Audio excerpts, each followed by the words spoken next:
Bonsoir, mesdames, mesdemoiselles et messieurs. Bienvenue à ce journal. Donc voici les principaux titres.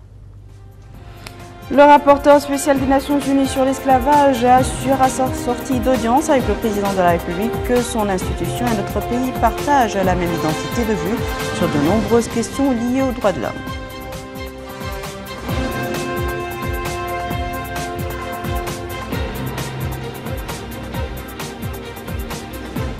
La commission d'organisation du Festival international Soninké remercie le président de la République pour l'attention accordée à cette manifestation culturelle.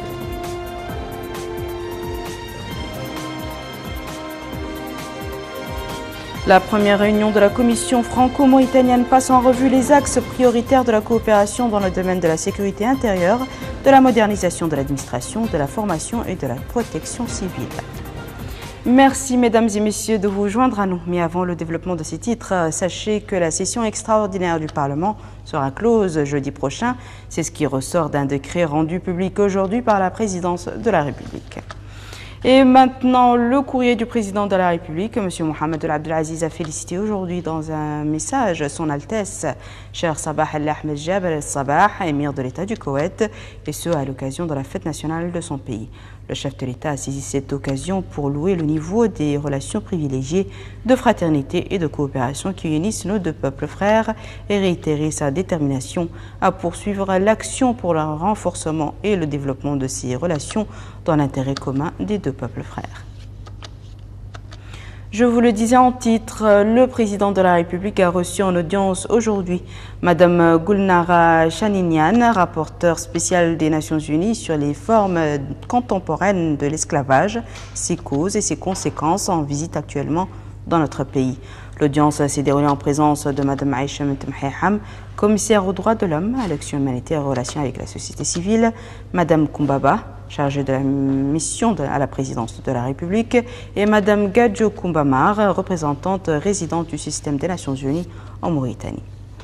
À l'issue de l'audience, la responsable onusienne a déclaré qu'elle a eu des entretiens fructueux avec le président de la République, marqués par l'identité de vue de nombreuses questions.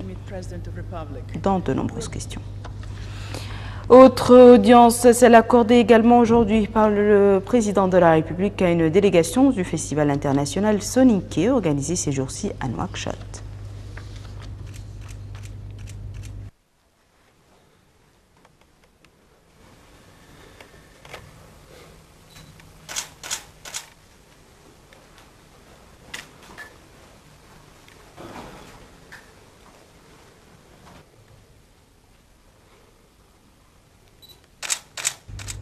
L'occasion pour la délégation de présenter ses remerciements au président de la République pour l'attention accordée à ce festival. Nous avons eu l'honneur d'être reçus par le président de la République, la délégation du Festival international Soninké, pour lui présenter nos vifs remerciements pour la sollicitude avec laquelle il a entouré l'organisation du FISO. Puisque sans son autorisation et sans ses contributions, ses instructions éclairées, nous ne serions certainement pas au terme élogieux de ce festival aujourd'hui. Actualité parlementaire à présent, elle a été d'abord marquée à l'Assemblée nationale par l'entretien que le président de cette chambre, M. Mohamed El Bouaylil, a eu aujourd'hui avec Mme Souheilma Ntahmed Salm El Beirouk, deuxième vice-présidente du Parlement africain. Par ailleurs, la Commission des Affaires extérieures et des Finances a tenu deux réunions distinctes consacrées à l'examen de certains projets de loi. Compte rendu Abdelrahman Hamad. Reçu en audience par le président de l'Assemblée nationale, M. Mohamed El Bouaylil, la vice-présidente du Parlement africain, Mme Souheilma Beirouk, a présenté un aperçu sur l'histoire et les activités du Parlement africain, mais aussi sur le rôle que peuvent jouer les représentants du Parlement mauritanien dans ce domaine. L'audience était également l'occasion pour la vice-présidente du Parlement africain de féliciter le président de l'Assemblée nationale pour son élection à la tête de cette institution législative. L'audience s'est déroulée en présence du secrétaire général de l'Assemblée nationale, M. Mohamed Valou El-Koueri. Autre activité parlementaire aujourd'hui à l'Assemblée nationale, la réunion de la Commission des relations extérieures sous la présidence du député Sidi Mohamed El Mohaddis Salem. L'ordre du jour de cette réunion a porté sur l'examen de deux projets de loi Le premier autorisant la ratification de l'accord portant création de l'institution de la mutuelle panafricaine de gestion des risques, adopté à Pretoria le 23 novembre 2012 et signé par notre pays le 27 janvier 2013. Le second projet de loi autorise la ratification de l'accord de siège signé en février 2013 à Nouakchott entre notre pays et l'Agence internationale panafricaine Eau et Assainissement pour l'Afrique. Le gouvernement a été représenté à cette réunion par le ministre des Affaires économiques et du Développement, M. Sidi Oulita, ministre des Affaires étrangères et de la coopération par intérim. Pour sa part, la commission des finances s'est également réunie sous la présidence du député Sidi Ouldidi, réunion consacrée à la discussion de la loi des finances initiale pour l'année 2013. Le représentant du gouvernement à cette réunion était le ministre des Affaires économiques et du Développement, M. Sidi Oulita. Les locaux du ministère de l'Intérieur et de la décentralisation ont abrité aujourd'hui la première réunion de la commission franco-mauritanienne de suivi. Il s'agit d'une commission née de la déclaration commune signée entre les ministères de l'Intérieur des deux pays relative au développement de la coopération bilatérale en matière de sécurité intérieure et de la bonne gouvernance. Discuter des priorités de la coopération dans les domaines de la sécurité intérieure, de la modernisation de l'administration et de la protection civile, c'est le but de ce premier comité de suivi de la coopération mauritano-française. Le ministre de l'Intérieur et de la décentralisation, M. Mohamed Ahmed Salem Mohamed Rare, a à cette occasion rappelé l'importance de développer un cadre idéal pour la coopération entre les secteurs de l'intérieur dans les deux pays, ce qui englobe la sécurité interne, la modernisation du ministère dans le domaine de la formation, en particulier dans deux domaines, celui de la formation des cadres de l'administration et celui de la communication et de la transmission de l'information. Le ministre a souligné l'évolution remarquable de la coopération mauritano-française grâce à la volonté politique des deux présidents, M. Mohamed Abdelaziz et M. François Hollande. La volonté de modernisation du ministère de l'Intérieur et de la décentralisation compte parmi les priorités de cette réunion. Je salue votre volonté de modernisation que nous ne pouvons qu'encourager et accompagner. Aujourd'hui, à l'occasion de ce comité, il est prévu de définir une méthode de travail, un agenda, des échéances pour la poursuite de ces travaux. Il est envisagé, je crois, la constitution de 3 commissions composées de techniciens, d'experts de votre ministère et des services de l'ambassade de France, notamment le service de coopération et d'action culturelle et le service de sécurité intérieure. Ces commissions pourraient être la commission gouvernance, la commission sécurité intérieure et la commission protection civile. Rappelons que ce comité intervient 3 mois après la signature de la déclaration d'intention relative au développement d'actions de coopération en matière de sécurité intérieure et de gouvernance entre la Mauritanie et la France. Des membres du gouvernement poursuivent leur visite d'information au niveau des secteurs qui relèvent de leur tutelle. C'est dans ce cadre que le ministre de la fonction publique, du travail, de la modernisation de l'administration a visité l'Office national de la médecine du travail. Moussa Ndiaye. C'est au siège de l'Office national de la médecine du travail que le ministre de la fonction publique du travail et de la modernisation de l'administration, M. Seydina Ali Ould Mohamed Khouna, a débuté sa visite d'information sur comment se déroulent les activités au sein des services relevant de son département. Entouré par ses proches collaborateurs, les principaux responsables de l'ONMT ont présenté à M. le ministre plusieurs données techniques liées à la santé, à la sécurité au travail, aux missions des médecins du travail et l'Office national de la médecine du travail. Tous ces aspects ont été présentés au ministre de la fonction publique du travail et de la modernisation de l'administration en présence des membres de la délégation qui l'accompagnent. Cette structure nationale qui opère dans le domaine de la médecine du travail gère des services médicaux. Aussi, elle protège les travailleurs dans leur emploi contre les risques professionnels. Faisant une déclaration en marge de sa visite, M. Seydina Ali Ould Mohamed Khouna, ministre de la fonction publique du travail et de la modernisation de l'administration, a déclaré que cette visite s'inscrit dans le cadre des instructions de son Excellence, le président de la République, M. Mohamed Ould Abdelaziz, visant à renforcer la bonne gouvernance en permettant un accès facile des citoyens aux services de base. M. Seydina Ali Ould Mohamed Khouna a, dans ces cadres, mis l'accent sur l'importance d'attirer l'attention des responsables administratifs afin qu'ils puissent désormais répondre aux doléances des populations. Des autres étapes étaient au programme de cette visite du ministre de la Fonction publique. Au dispensaire intra-entreprise de CEPRA, relevant de l'Office national de la médecine du travail, Monsieur le ministre a suivi des explications détaillées sur comment fonctionne cette structure.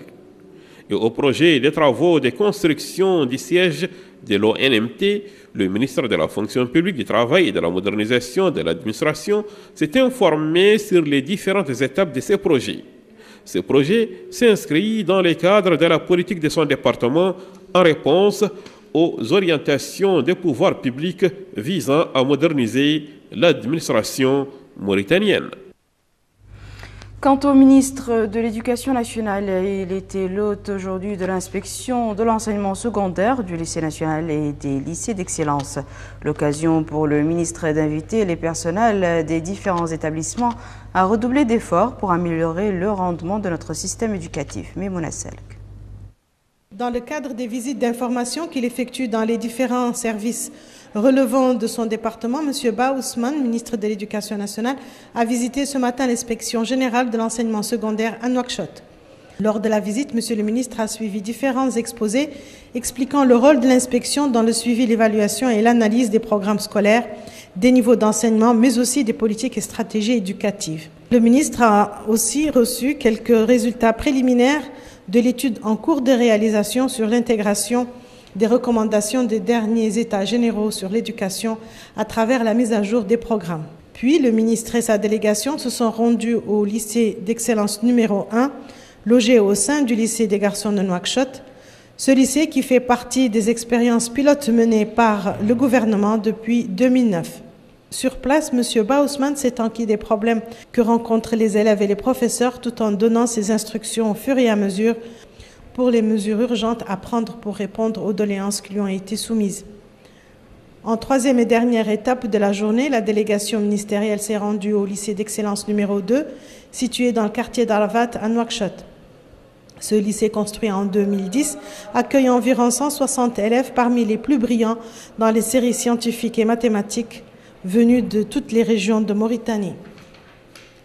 Après la visite des lieux et les différentes présentations, le ministre s'est réuni avec les responsables des 3 sites visités pour une récapitulation des problèmes posés par les élèves et les enseignants, à savoir le problème du transport, l'insuffisance documentaire, l'équipement des laboratoires, le retard des bourses et la formation continue des enseignants. M. Ba Ousmane s'est engagé à prendre les mesures qu'il faut pour pallier aux insuffisances dans les plus brefs délais. Son homologue de l'enseignement supérieur et de la recherche scientifique est élu au complexe universitaire. Sur place, Dr Bekay Ould Abdelmalek a suivi des explications portant sur la nouvelle université ainsi que sa capacité d'accueil. Aminata Khan nous en dit plus. En visite ce matin au complexe universitaire, le ministre de l'Enseignement supérieur et de la recherche scientifique, Dr Bekay Ould Abdelmalek, s'est enquis de la situation de l'Université des technologies et de la médecine qui est en cours d'achèvement. Sur place, le ministre a reçu des explications sur les spécialités enseignées dans cette université et sa capacité d'accueil. Le coût global de cet édifice est de 24 millions de dollars, financé par la Banque islamique de développement. L'Université des technologies et de la médecine est construite selon les normes de construction requises et modernes. Dr Bekay Ould Abdelmalek s'est ensuite rendu au bâtiment de la médecine où il s'est informé sur les équipements des laboratoires, mais également sur le rôle que joue cette faculté dans la formation et la recherche scientifique. Signalons que la faculté de médecine est chargée de l'adéquation entre l'enseignement et la demande de travail sur le marché. Au cours de sa visite, le ministre de l'Enseignement supérieur a déclaré l'importance de l'appui à l'enseignement supérieur pour assurer le développement des compétences, précisant que les orientations de l'État visent à assurer une adéquation des spécialités scientifiques nationales pour servir le développement et tenir compte du marché de l'emploi et de ses besoins. Au terme de sa visite, le ministre de l'Enseignement supérieur et de la Recherche scientifique a insisté sur l'importance de cette université tout en précisant la mise en place par le gouvernement d'un cadre juridique et réglementaire adéquat qui garantisse pour les établissements supérieurs une autonomie pour s'acquitter convenablement de leur mission. La ministre de la Culture, de la Jeunesse et des Sports n'était pas en reste. Elle a consacré sa visite d'information et de prise de contact à la Bibliothèque nationale dont elle a découvert les différents services. Zaïda. Établissement public à caractère administratif qui relève de la tutelle du ministère de la Culture, de la Jeunesse et des Sports, la Bibliothèque nationale conserve et vulgarise le patrimoine culturel édité. Elle offre également une gamme variée d'ouvrages qui garnissent ses rayons. La mission de cet établissement, les prestations qu'il offre aux chercheurs et étudiants ont été entre autres points largement expliqués à la ministre de la Culture, de la Jeunesse et des Sports, Fatma Fall Mintsuena, lors de sa visite ce matin. Une visite guidée qui l'a conduite tout d'abord à la salle de lecture qui renferme plus de 6000 ouvrages sur laquelle d'amples informations lui ont été fournies. Informations relatives au profit des visiteurs ainsi qu'à la nature des livres mis à leur disposition. La ministre de la Culture, de la Jeunesse et des Sports s'est également rendue à la salle de lecture spécifique aux enfants. Elle permet aux enfants de consulter des livres à leur niveau et également de se divertir. Quant à la deuxième étape de cette visite, elle était consacrée à la salle des archives, réservée aux chercheurs. La dernière étape était le bloc 3, destiné à la conservation des ouvrages. Fatma Fall Mintsuena a clôturé cette visite par une réunion avec les cadres et personnels de la Bibliothèque nationale qu'elle a invité à prendre soin de cette institution et des ouvrages qui l'habitent. Elle a en outre indiqué que l'État œuvre à rapprocher tous les services des citoyens. Rappelant ici l'intérêt que le président de la République accorde au secteur de la culture. Créée en début des années 60, la Bibliothèque nationale représente aujourd'hui une destination privilégiée pour les étudiants et chercheurs mauritaniens. Autre ministre en activité, cette fois-ci à l'intérieur du pays. Il s'agit du ministre du Développement rural qui vient de séjourner à Kankossa. Cette Mourata de la Saba vit ses jours au rythme de la campagne nationale maraîchère pour l'année 2014. Les autorités concernées ont pris les dispositions nécessaires pour assurer la réussite de cette campagne. Mohamed El Zamzam. Le périmètre pilote agricole de Kankossa, relevant de la wilaya de la Saba, est d'une superficie de 50 hectares, aménagée par le département du développement rural dans le cadre d'un vaste programme de valorisation des zones humides. Ce périmètre est de nature à améliorer le rendement des producteurs tout en disponibilisant au niveau du marché local et national plusieurs variétés constituées de carottes, de pommes de terre, de tomates et autres espèces maraîchères, en plus des cultures fourragères pour servir d'aliment de bétail. Pour le coordinateur du projet, rien n'a été épargné par le département du développement rural afin que soit réussie la campagne maraîchère en cours. Un appui important a été alloué aux différentes coopératives agricoles à travers l'encadrement et la formation sur les techniques agricoles. Le problème d'écoulement des produits, a-t-il dit, en d'autres termes la commercialisation, des concertations sont à pied d'œuvre pour trouver les moyens les plus appropriés avec les agriculteurs permettant de satisfaire les doléances des producteurs. Pour cette bénéficiaire, nous remercions le président de la République, M. Mohamed Abdelaziz, pour l'intérêt qu'il n'a cessé d'accorder au monde rural, avant de conclure que ce projet est de nature à améliorer leurs conditions de vie. Mesdames et messieurs, voici le rappel des titres. Le rapporteur spécial des Nations Unies sur l'esclavage assure sa sortie d'audience avec le président de la République que son institution et notre pays partagent la même identité de vue sur de nombreuses questions liées aux droits de l'homme.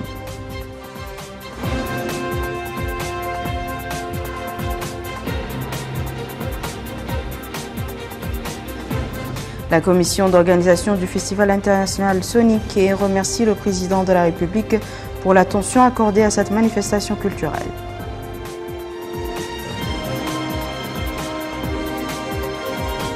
La première réunion de la commission franco-mauritanienne passe en revue les axes prioritaires de la coopération dans les domaines de la sécurité intérieure, de la modernisation de l'administration, de la formation et de la protection civile.